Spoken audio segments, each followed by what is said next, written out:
Ala Rasulillah wa ala alihi wa sahbihi wa mawala wa nifitin azali Allah wa iyakum. Alhamdulillah, kita masih diberi umur oleh Allah Subhanahu wa ta'ala serta pada pagi hari ini menjalankan kewajiban kita yang dilanjutkan dengan talabul ilmi. Wa nifitin azali Allah wa iyakum. Kita ganti kitab lagi tapi dengan tema yang masih sama. Ini kitab keberapa masih kau? Berapa? 5 dari berapa? 14 18. Yang soal Muharram 18. Yaitu kitab tentang bulan Muharram, Syahrul Muharram wa Yaum Asyura, ahkamun wa ibrun, hukum-hukum dan pelajarannya, yang disiapkan oleh Hizbul Jaliyat bil Maktab.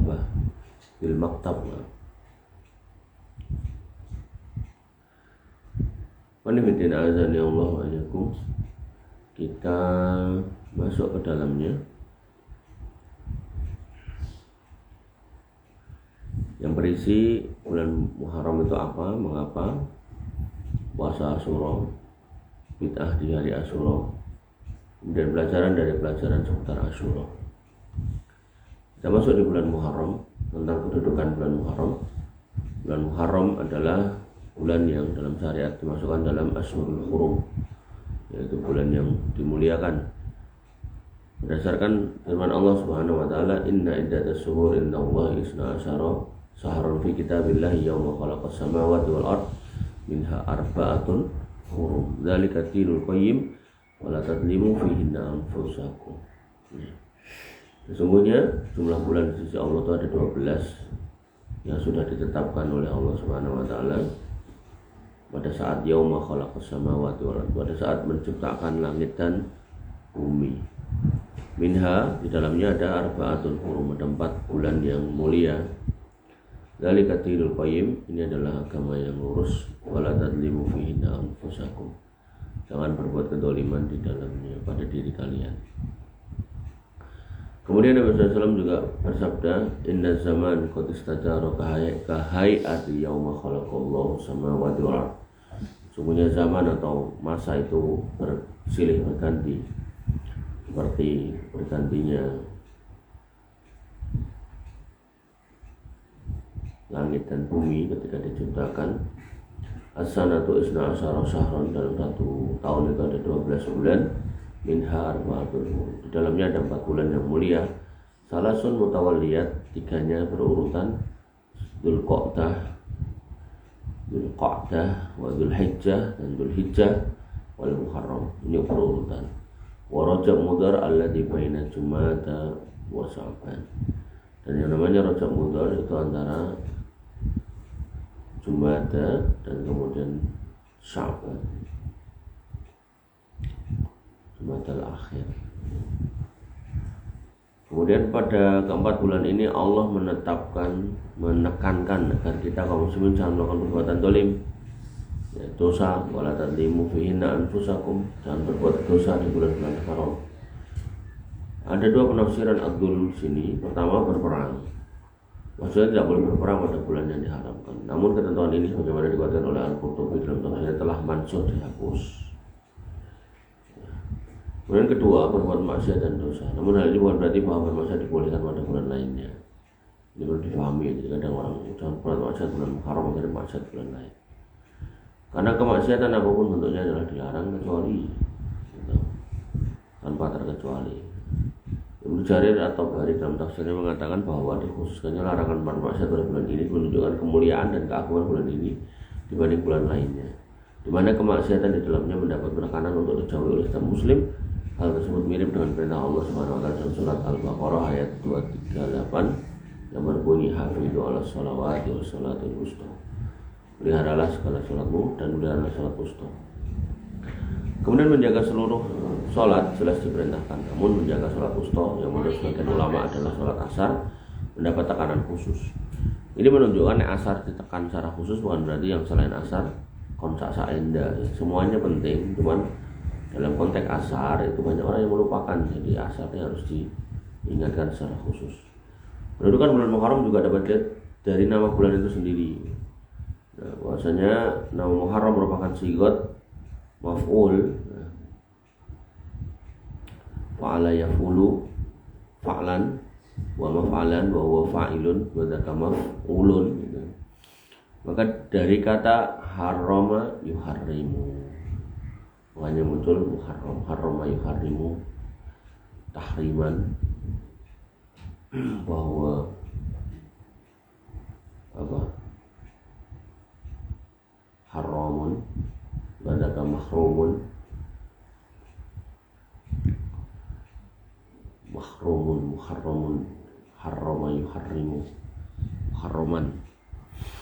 Maka kembali kepada permasalahan yang telah dibahas sebelumnya, hal tersebut bermakna bahwa pengharaman perbuatan-perbuatan yang dilarang Allah Ta'ala memiliki tekanan khusus yang sangat kuat pada bulan ini. Artinya kekhususan ini menunjukkan jangan sampai lo gitu. Tapi bukan berarti di bulan lain sak-sak itu enggak juga gitu. Kemudian dari sisi istilah bulan ini disebut sebagai Syahrullah. Bagaimana disebutkan dalam beberapa riwayat, berarti bulan ini disandingkan dengan lafzul jalalah Allah. Para ulama menyatakan bahwa penyandingan makhluk dengan lafzul jalalah memiliki tasrif, yaitu pemuliaan. Bagaimana istilah Baitullah, Rasulullah, Adabullah, Kalamullah, Naqatullah.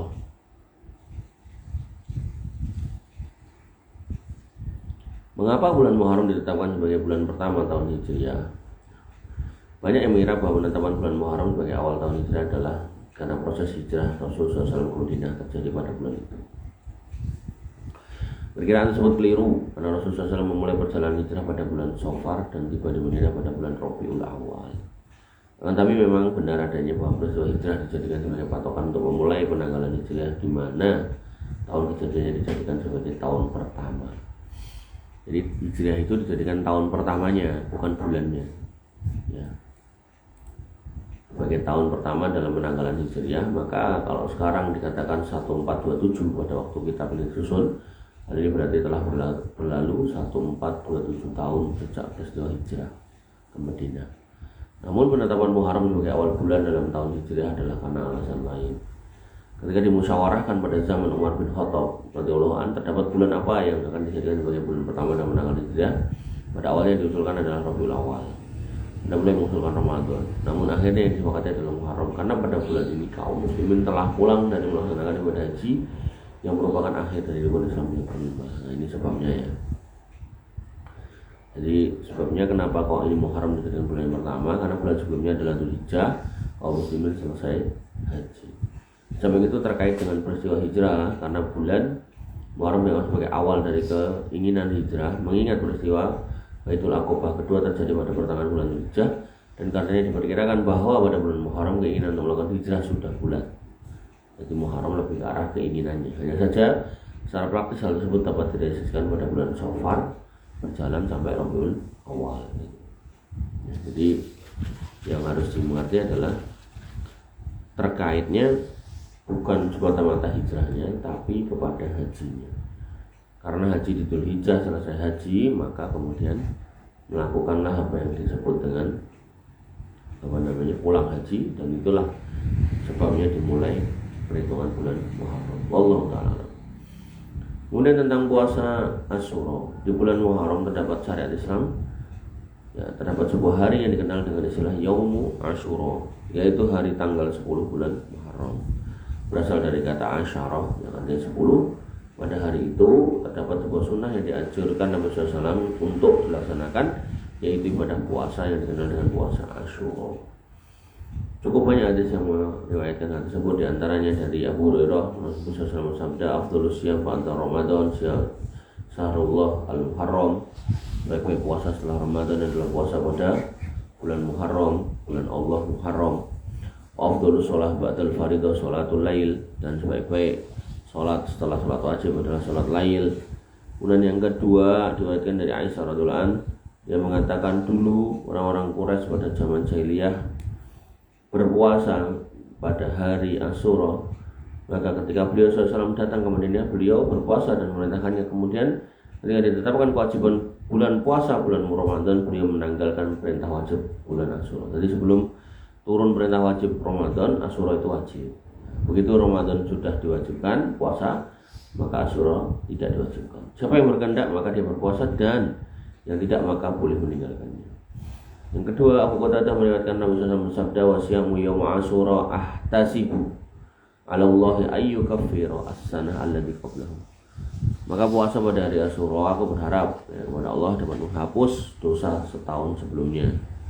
Rawahu Muslim wa ghairuhu, Sahih Muslim, hadis rakam nomor 196. Ibnu Abbas radhiyallahu anhu berkata, "Ma ra'aitu Nabi sallallahu alaihi wasallam yataharra siyam yawma faddalahu ala ghairi illa hadzal yawm." Aku tidak melihat Nabi sallallahu alaihi wasallam yataharra,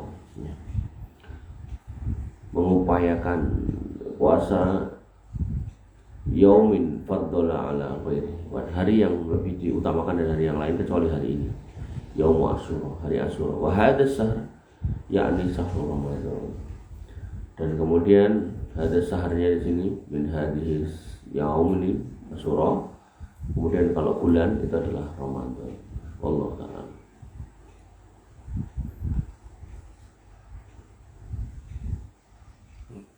Kemudian yang keempat, Ibnu Abbas berkata, ketika Rasulullah SAW tiba di Madinah, beliau menyaksikan orang Yahudi pada puasa bulan Asyura, maka ia berkata, "Hari apa ini?" Mereka menjawab, "Ini adalah hari istimewa karena hari ini Allah selamatkan Bani Israel dari musuhnya Fir'aun."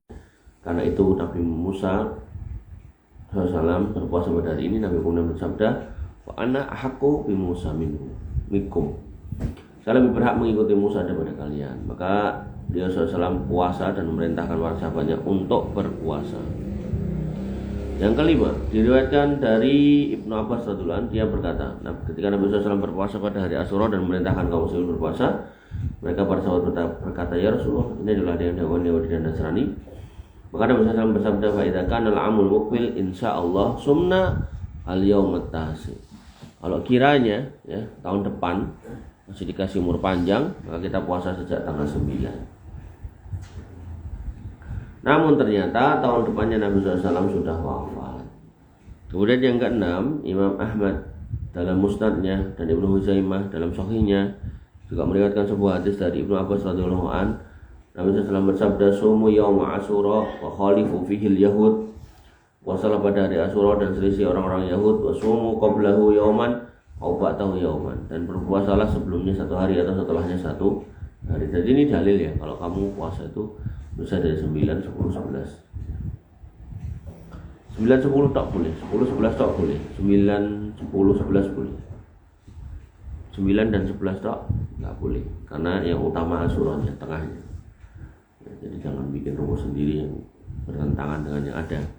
Kesimpulannya adalah berdasarkan ketentuan syariat tidak ada ibadah khusus terkait hari Asyura kecuali puasa pada hari Asyura sebagaimana yang diajarkan Nabi SAW. Kemudian fase penetapannya dari sejumlah riwayat yang ada disebutkan bahwa masa Rasulullah SAW melakukan ketetapan puasa Asyura memiliki beberapa fase. Yang pertama, Rasul telah melakukan puasa Asyura sejak awal sebagaimana orang-orang Quraisy pada masa jahiliyah melakukannya. Namun beliau tidak memerintahkan kaum muslimin berpuasa. Jadi waktu itu beliau sudah berpuasa tapi nggak nyuruh. Kedua, ketika beliau datang ke Madinah dan mengetahui orang-orang Yahudi berpuasa pada hari Asyura, beliau berpuasa dan memerintahkan para sahabatnya juga untuk berpuasa. Kemudian yang sebagian ulama berpendapat bahwa saat itu puasa Asyura hukumnya wajib, sebagaimana lagi menyatakan sunnah makan. Sebagian lagi menyatakan sunnah makan. Ketiga, setelah diturunkan kewajiban puasa pada 2 Hijriah, maka setelah itu beliau tidak memerintahkannya lagi, namun juga tidak melarangnya dan membiarkannya siapa yang mau berpuasa, dan itu dianggap sebagai perkara sunnah. Kemudian kebanyakan para ulama menyatakan bahwa saat itu puasa Asyura sebagai sunnah ghairu muakkadah, sunnah yang tidak ditekankan. Keempat, di akhir kehidupannya Nabi SAW bertekad untuk tidak puasa pada hari Asyura saja, tapi dari tanggal 9 agar berbeda dengan orang Yahudi. Itu tahapannya. Kemudian bagaimana berpuasa Asyura? Ibnu Qayyim dalam kitabnya Zadul Ma'ad berdasarkan riwayat-riwayat yang ada menjelaskan tentang urutan puasa Asyura. Yang pertama, urutan pertama yang paling sempurna adalah puasa 3 hari, 9, 10, dan 11. Kemudian yang kedua 9 dan 10, kemudian yang ketiga 10 saja. Terkait dengan dalil yang memerintahkan puasa sebanyak 3 hari, para ulama mengatakan bahwa riwayat Ibnu Abbas pada hadis nomor 6 dalam pembahasan ini yang sering dijadikan landasannya adalah dhaif. Akan tapi pengamalannya tetap dibenarkan para ulama dengan dua alasan. Satu, sebagai kehati-hatian, yaitu kemungkinan pendapat awal bulannya tidak tepat, maka puasa tanggal 11-nya akan dapat menjadi tanggal yang ke-10 atau 9. Kemudian yang kedua dimasukkan dalam puasa 3 hari pertengahan bulan Ayyamul Bid. Adapun puasa tanggal 9 10 dinyatakan jelas dalam hadis yang sahih di mana Nabi SAW pada akhir kehidupan sudah berencana untuk mau puasa di tanggal 9. Hanya saja beliau lebih dulu meninggal. Kemudian beliau juga memerintahkan para sahabatnya untuk berpuasa pada tanggal 9 bersama tanggal 10 agar berbeda dengan orang Yahudi. Sedangkan puasa tanggal 10-nya saja sebagaimana ulama menyatakan makruh, namun pendapat ini tidak dikuatkan sebagian ulama lainnya. Secara keseluruhan dan berdasarkan keumuman hadis di atas, puasa Asyura adalah ibadah yang sangat dianjurkan oleh Nabi Muhammad sallallahu alaihi wasallam. Baik, ikhwani fillah azani Allah iyyakum. Silakan kalau ada pertanyaan dikirimkan. Saya ada acara pagi-pagi ini. Kemudian kita masuk ke bid'ah pada hari Asyura. Yang pertama, memperingati hari kematian Husain radhiyallahu anhu. Husain radhiyallahu anhu adalah cucu Nabi sallallahu alaihi wasallam dari perkawinan Ali dan Fatimah radhiyallahu anhuma. Dia juga dikenal sebagai radhiyallahu anhuma. Dia dikenal sebagai orang yang sangat mirip fisiknya dengan Nabi SAW. Dia sangat mencintai. Hal tersebut tampak dalam beberapa ungkapan dan sikapnya kepada Nabi Husain radhiyallahu anhu. Di antaranya adalah sabda Nabi SAW, Husain minni wa ana min Husain. Husain itu golonganku dan aku golongan Husain. Ahabullah man ahabbu Husainan. Aku mencintai Allah dan ahabullah, Allah mencintai man ahabba Husain, yang mencintai Husain. Husain sibtu minal asbad. Sibtun minal asbad. Husain itu adalah cucu laki-laki dari cucu yang ada. Ini menunjukkan bahwasanya Husain ini punya kedudukan yang tinggi. Sebenarnya Al Hasan juga sama, punya kedudukan tinggi. Tapi kan tema pembahasan kita ngomong ke Husain. Dan Hasan bin Ali itu juga saudara Husain. Ya. Nabi SAW mengatakan Al Hasan wal Husain sayyida sababi ahli jannah. Hasan dan Husain ini dua orang penghulu, pemimpin sababi ahli jannah, yaitu para pemuda surga.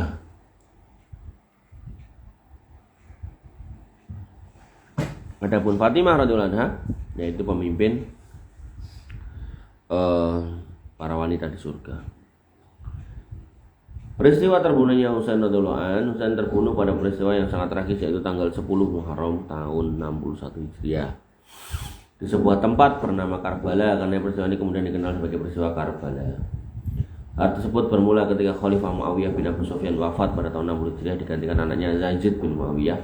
Namun Husain tidak bersedia memberikan baiat kepadanya karena perilakunya yang tidak baik. Lalu orang-orang Kufah meminta Husain untuk meninggalkan Mekah menuju Irak, dan mereka akan membayarnya sebagai khalifah dan berjanji akan membelanya. Jadi Husain radhiyallahu anhu melihat Yazid bin Muawiyah ini pemimpin yang kurang baik gitu. Sehingga beliau ditawari untuk ke Kufah untuk dijadikan khalifah, dan Husain berangkat. Ketika itu masih terdapat fitnah di antara kaum muslimin sebagai kelanjutan fitnah yang terjadi antara kubu Ali bin Abi Thalib. Jadi pada waktu itu, waktu transisi dari Rasul kepada para kaum muslimin, dari mulai Khulafaur Rasyidin kemudian ke khalifah-khalifah, itu tuh masa yang benar-benar mencekam, dalam artian penuh penuh kekacauan politik gitu.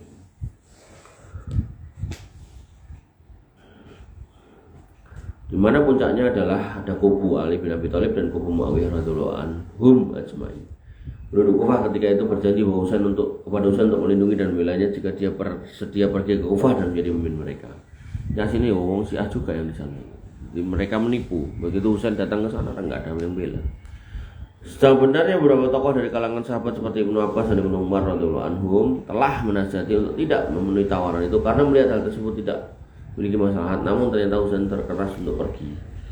Maka berangkatnya beliau radhiyallahu anhu menuju Kufah bersama 145 orang rombongannya, ditambah kaum laki-laki dan wanita, ditambah kaum wanita dan anak-anak.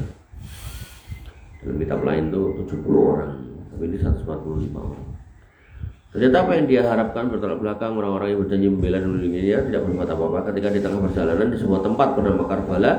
Usai dan rombongannya diserbu oleh 4.000 tentara Ubaidillah bin Ziyad. Jadi di mana namanya? Di Irak itu ada daerah namanya Kufah, tapi juga ada daerah namanya Basrah itu. Nah, kebetulan Basrah dan Kufah ini wali kotanya Ubaidillah bin Ziyad. Nah, ketika ada kabar kalau kemudian Husain radhiyallahu anhu menuju Kufah untuk dibaiat oleh penduduk Kufah, maka khalifah mengirim wali kotanya atau gubernurnya yaitu Ubaidillah bin Ziyad. Maka di tempat itulah Husain dan rombongannya dibunuh dengan cara yang sangat mengenaskan setelah beliau memberikan perlawanan sekuat tenaga, sedangkan anak dan anak-anaknya ditawan. Ini yang kemudian menjadi perdebatan. Sampai khalifahnya Yazid bin Muawiyah itu sampai ketika kepalanya Husain dihadirkan tuh, sampai kemudian dia itu marah-marah gitu. Kok mbok potong kepalanya, padahal ini adalah muka yang disayang oleh Nabi SAW. Ini yang selalu digembar-gemborkan orang Syiah. Kemudian dilakukan semacam perbuatan menganiaya diri gitu. Nah, ini yang nggak boleh dalam Islam. Namun yang perlu diketahui adalah bahwa pembunuhan tersebut tidak diinginkan oleh Yazid bin Muawiyah walaupun dia sedang bertikai dengan Husain. Karena itu dia murka terhadap apa yang dilakukan oleh Ubaidillah bin Ziyad. Yazid berkata, rahimahullahu Husainan, bahwa utitu bihi silman. Ya Allah, semoga Allah merahmati Husain dan aku sungguh berharap dia itu dibawa ke sini dalam keadaan damai. Kemudian kaum wanita dan anak-anak dari keturunan Husain dipulangkan kembali wanita dalam keadaan terhormat sebagai ahlul bait Rasulullah SAW. Peristiwa tersebut memang sangat tragis dan pasti menimbulkan rasa sedih yang sangat dalam bagi siapa yang mengenang dan membaca kisahnya. Apalagi terhadap orang yang dicintai Nabi SAW, dan kita pun sebagai umatnya tentu mencintai dan memuliakannya. Akan tetapi apapun musibah yang terjadi dan betapapun itu sangat kita mencintai Nabi SAW, namun hal tersebut tentu bukan alasan untuk bertindak dan berbuat melanggar ajaran Allah SWT sebagaimana dilakukan oleh orang-orang Syiah dalam peristiwa Asyura. Sebab berbagai peristiwa tragis juga pernah terjadi sebelumnya, seperti tewasnya Hamzah bin Abdul Muthalib atau peristiwa pembantaian yang menimpa puluhan sahabat Nabi yang diutus untuk mengajarkan Al-Quran. Namun hal tersebut ternyata tidak membuat Nabi SAW dan para sahabat mengenang dengan memperingatinya sebagaimana orang-orang Syiah hari ini mengenang terbunuhnya Al-Imam Husain radhiyallahu anhu. Karena musibah sebesar apapun dalam Islam harus dikapai dengan sabar dan dikembalikan kepada Allah Subhanahu wa taala sebagai qada dan qadarnya. Allah Taala berfirman, "Wabashshiris sabirin," dan kasih kabar gembira orang-orang yang bersabar, alladzina idza asabatum musibah qalu inna lillahi wa inna ilaihi raji'un. Yaitu mereka yang apabila kena musibah mereka mengatakan inna lillahi wa inna ilaihi raji'un. Bahkan Rasulullah melarang dengan keras berlebihan dalam menampakkan kesedihan ketika ditimpa musibah seperti menampar pipi, merobek baju, niyahah, teriak. Bagaimana sabda Nabi SAW, laisa minna man latamal khudud, bukan golongan kami orang yang menampar pipinya, wasyaqqal juyub, dan kemudian merobek-robek bajunya, wa ta'a bi ta'wal jahiliyah, dan kemudian menyeru dengan seruan-seruan jahiliyah. Dalam hadis yang lain, ana bari'um minas saliqah wal khaliqah wasaqah. Aku berlepas diri dari saliqah, haliqah, dan saqah. Saliqah adalah orang yang berteriak-teriak ketika mendapatkan musibah. Haliqah adalah orang yang menggundul kepalanya ketika mendapatkan musibah. Saqah adalah orang yang merobek bajunya ketika mendapatkan musibah. Jadi semua bentuk perayaan dalam konteks orang yang kena musibah itu haram. Bahkan kemungkaran dari peristiwa Asyura ala orang-orang Syiah ini diperparah dengan tindakan mencaci maki sahabat Nabi SAW, khususnya Abu Bakar dan Umar radhiyallahu anhu. Mereka memang sering memanfaatkan peristiwa tersebut untuk membangkitkan sentimen kaum muslimin terhadap ahlul bait, namun ujungnya adalah kebencian kepada sejumlah sahabat seperti Abu Bakar, Umar, Utsman radhiyallahu anhum, dan termasuk wabil khusus Muawiyah bin Abi Sufyan radhiyallahu anhu dan sahabat-sahabat yang lainnya secara umum. Secara keseluruhan, para sahabat adalah orang-orang yang dicintai Nabi SAW. Mencaci mereka adalah perbuatan yang tidak baik, ya, apalagi sampai kemudian mencaci sahabat-sahabat yang utama. Dan kenapa nggak boleh? Karena para sahabat itu memiliki kedudukan yang utama di mata Nabi SAW. Dan Nabi SAW bersabda, la tasubbu ashabi, jangan kau hina caci maki sahabatku. Falau an ahadakum anfaqa mithla Uhudin dhahaban, sekiranya di antara kamu itu berinfak segede gunung Uhud emas semua, ma balagha mutta ahadihim wala nasifahum, maka enggak akan bisa mengalahkan ganjarannya gitu, walaupun cuma satu mood, satu apa kayak gini nih mood, celowokan apa sih? Ini kayak apa istilahnya? Ngomong Jawa iso wajar. Ngomong ekonomi lho, Jar. Mood ini apa? Istilah apa? Basa mbelaline apa?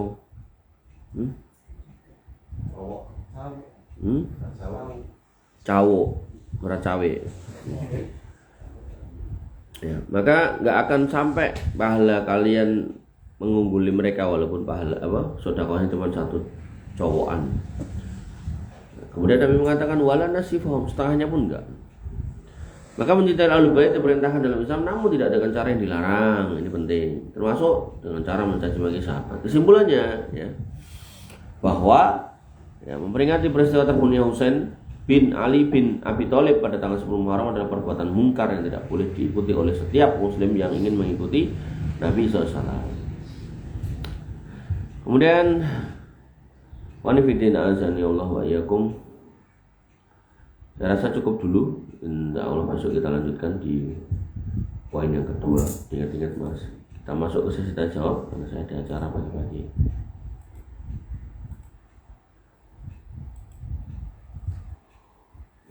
Baik, izin bertanya, wanita yang seperti apa yang terbaik untuk Islam? Yang terbaik itu adalah wanita yang kalau kamu di rumah kamu senang, kalau kamu pergi dari rumah dalam artian kerja, ada urusan di luar kamu tenang. Dah terangkum dalam dua kata itu. Kalau kamu pulang di rumah senang, kalau kamu keluar dari rumah kamu tenang. Maka seorang wanita yang kemudian bisa menghadirkan dirinya menjadi orang-orang yang disenangi ketika di rumah dan ditenangi ketika ditinggal di rumah, maka insya Allah itu wanita yang solihah. Wallahu ta'ala alam. Dan selanjutnya,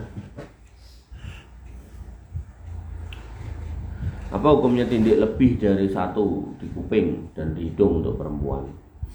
Nah, maka kita lihat urufnya. Kalau urufnya masyarakat di kita pakai tindik hidung, maka tindik hidung nggak apa-apa. Kali lagi ini untuk perempuan. Kemudian kalau kemudian urufnya di telinga itu tindiknya lebih dari satu, itu nggak apa-apa. Cuman kalau emang urufnya itu satu aja udah cukup, maka kan ada orang ditindik sampai muter gitu kan, maka itu berlebihan, nggak perlu seperti itu ya. Wallahu ta'ala alam. Dan selanjutnya, apa hukumnya jamak qashar untuk zuhur dan asar? Jamak qashar sekitar jam 6-an. Sekarang konteksnya apa nih? Konteksnya kalau dia menyengaja sholat jam 6-an kan zuhur asar, berarti saya menduganya 6-nya 6 sore ya. Kalau konteksnya adalah 6 sore ya, dan dia menyengaja, maka dia udah nggak bisa sholat karena waktunya udah lewat. Tapi kalau dia tertidur, ya, nah, tinggal dia posisi tidur di mana? Dia tidur ternyata bar safar. Misal dia safar dari Solo ke Jakarta, ternyata baru sampai Kuningan kecapean, tidurlah dia bar duhur itu. Yang belum sholat duhur, 12 sampai akhirnya maghrib. Maka segera bangun sholat duhur 2 rakaat, asar 2 rakaat. Nah, kemudian sholat maghrib itu boleh.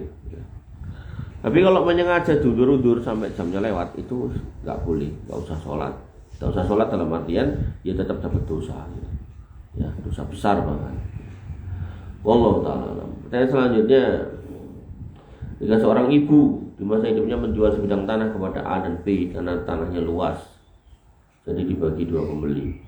Pembayaran dari A lunas dengan B belum lunas sampai ibu meninggal dan akta masih atas nama ibu seluruhnya. Pertanyaannya, apakah sebidang tanah itu sudah menjadi hak dari ahli waris si pembeli A dan B, atau bagaimana yang menjadi hak dari ahli waris ibu?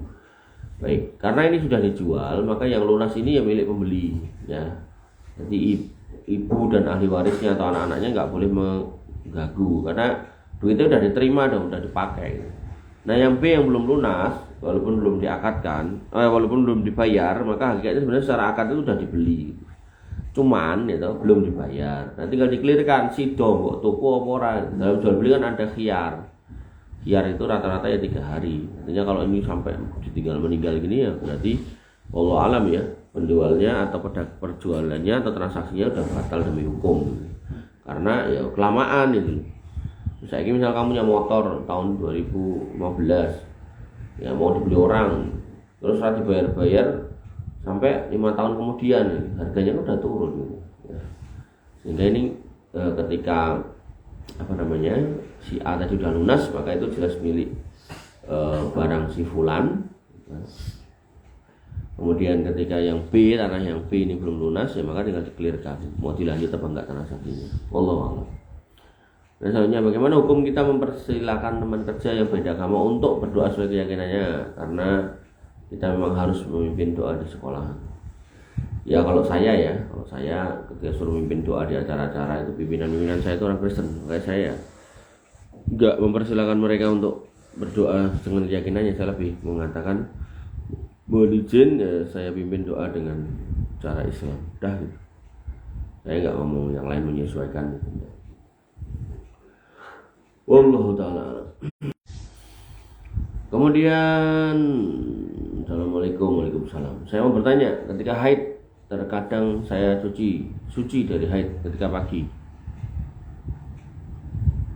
menuju siang. Ketika saya sedang di sekolah tentu sulit untuk mandi besar karena keterbatasan fasilitas sekolah. Namun waktu saya sekolah, saya selesai hingga asar, bagaimana saya bersuci dan sholat dulu? Apa saya boleh melakukan dengan tayamum? Ya, jadi ini masalah yang besar ya. Jadi harusnya anak-anak kita itu disekolahkan di sekolah-sekolah yang ngerti tentang ini. Atau kalau kamu mengoperasikan sekolah, kamu harus pahami keadaan wanita-wanita itu seperti ini. Nah sehingga harusnya nih, kalau kita ngomongkan wanita-wanita, kalau anak SD itu sekitar umur kelas 5 atau kelas 6 itu udah haid. Nah maka harusnya sekolah itu menyediakan kamar mandi khusus buat wanita, kita berikut dengan perlengkapannya untuk membersihkan badannya dan untuk mengeringkan rambutnya. Jadi biar enggak jadi bahan bulian. Satu itu. Kemudian yang kedua, kalau bisa itu perempuan sama laki-laki dipisah di sekolahan, jangan dicampur. Laki-laki kalau melihat ada wanita rambutnya teles terus ngomong sama orang-orang ini, baru ngopoy macam-macam. Akhirnya terjadi pembulian. Gitu. Ya, yang harus kita pahami adalah sekolah itu harus disiapkan tempat mandi. Kampus juga sama. Ya. Oh, boleh nggak tayamum? Ada air kok tayamumnya nggak boleh. Dan selanjutnya, bolehkah numpang ngecas sampai di masjid tanpa izin ke takmir? Apakah termasuk mencuri? Nah, saya termasuk yang berpendapat itu mencuri. Karena HP yang kamu pakai itu kan untuk urusanmu. Ya. Artinya kalau HP-nya ini adalah HP yang digunakan untuk kajian, rekam kajian, atau HP untuk ngajar TPA, silakan. Tapi kalau ini HP-mu pribadi untuk kepentinganmu pribadi, maka saya secara pribadi ya termasuk yang berpendapat itu mencuri. Karena listrik itu bayar, dan dibayarnya listrik masjid bukan untuk kamu secara pribadi, tapi untuk kemaslahatan umat yang diwakili dengan kemakmuran masjid. Apalagi wis ngecas ning masjid, nonton koploan gitu kan, luar biasa. Ya, makanya itu kalau kamu jadi takmir, kamu harus tahu jawab nanti di akhirat. Makanya kalau kamu lihat orang ngecas di masjid, kemudian nonton koploan, itu mending diusir aja. Wallahu ta'ala alam. Dan selanjutnya mau tanya, ketika SD dulu guru saya adalah seorang non muslim. Ketika mau ujian diadakan doa bersama dikarenakan komunitas muslim, atau dua sesi acara doa. Pertama menurut muslim bersama, kemudian terpisah siswa non muslim, lalu yang kedua doa bersama. Yang mana para siswa didoakan oleh guru tersebut, itu bagaimana? Ya, harusnya kepala sekolah yang baik pertama ya tidak mengangkat ya orang-orang non muslim, meninggalkan orang-orang muslim, itu yang pertama. Tapi karena nggak bisa, ini kan urusan dinas, urusan negara yang memang nggak paham juga itu, maka ketika ada guru-guru yang non muslim, maka sebaiknya tidak diminta atau tidak disuruh untuk memimpin doa. Ataupun kalau memimpin doa, maka ya tinggal dibahasakan, mari berdoa menurut keyakinan dan kepercayaan masing-masing. Jadi tidak kemudian harus menghadirkan doa-doa orang non muslim, karena kalau itu terdengar di kita ya bisa menjadi masalah di hati kita, nanti wakilnya malah murtad setelah itu. Wa nabiyina azani Allah wa iyyakum. Mungkin ini yang bisa kita bahas, kurang lebih mohon maaf. Waalaikumsalam. Subhanakallahumma wa bihamdika, asyhadu an la ilaha illa anta, astaghfiruka wa atubu ilaik. Assalamualaikum warahmatullahi wabarakatuh.